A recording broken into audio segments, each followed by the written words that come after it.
Delta variant से 6 गुना ज्यादा ताकतवर है ओमिक्रॉन वेरिएंट। इन लक्षणों को ना करें नजरअंदाज।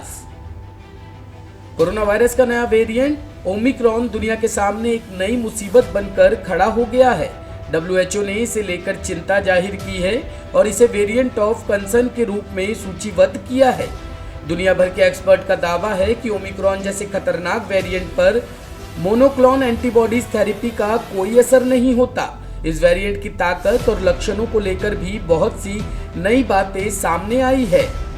दक्षिणी अफ्रीका समेत अन्य देशों में ओमिक्रॉन इन्फेक्शन के प्रारंभिक विश्लेषण के आधार पर इसे डेल्टा वेरिएंट से 6 गुना ज्यादा ताकतवर यानी कि ज्यादा संक्रामक बताया जा रहा है। डेल्टा वही वेरिएंट है जिसने भारत में कोरोना की दूसरी लहर के दौरान तबाही मचाकर रख दी थी। यह वेरिएंट ह्यूमन सिस्टम को भी चकमा दे सकता है।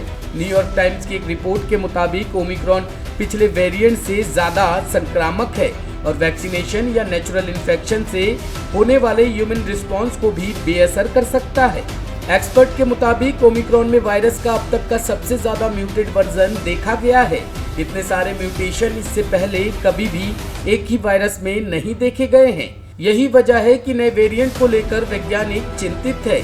वैज्ञानिकों का कहना है कि ओमिक्रॉन पिछले बीटा और डेल्टा वेरिएंट से आनुवंशिक रूप से अलग है, लेकिन इस बात की अभी कोई जानकारी नहीं है कि ये जेनेटिक बदलाव इसे ज्यादा खतरनाक बनाते हैं या नहीं।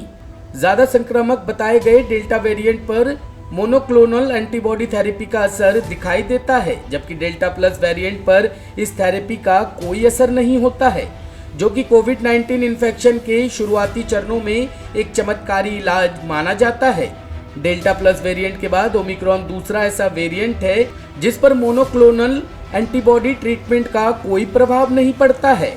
दक्षिण अफ्रीका में सबसे पहले ओमिक्रॉन वेरिएंट की पहचान करने वाली डॉक्टर एंजेलिके कोएट्सी ने एक मीडिया संस्थान से कहा था कि मैंने इसके लक्षण सबसे पहले एक कम उम्र के शख्स में देखे थे जो तकरीबन 30 साल का था। उन्होंने बताया कि मरीज को बहुत ज्यादा थकान रहती थी, उसे हल्के सिर दर्द के साथ पूरे शरीर में दर्द की शिकायत थी, उसे गला छिलने जैसी दिक्कत भी थी। हालांकि उसे ना तो खांसी थी और ना ही loss of taste and smell जैसा कोई लक्षण दिख रहा था। डॉक्टर ने मरीजों के एक छोटे से समूह को देखकर ही ये प्रतिक्रिया दी थी। अधिकांश लोगों में इसके लक्षण कैसे होंगे, इसे लेकर उन्होंने कोई स्पष्ट दावा नहीं किया है। डॉक्टर कोएट्जे ने बताया कि उन्होंने दक्षिण अफ्रीका में एक व्यक्ति को जब कोविड-19 के नए वेरिएंट से संक्रमित पाया तो उन्होंने उसके पूरे परिवार की जांच की। दुर्भाग्यवश परिवार के सभी सदस्य संक्रमण की चपेट में आ चुके थे। हालांकि सभी संक्रमितों में इसके बहुत हल्के लक्षण नजर आ रहे थे।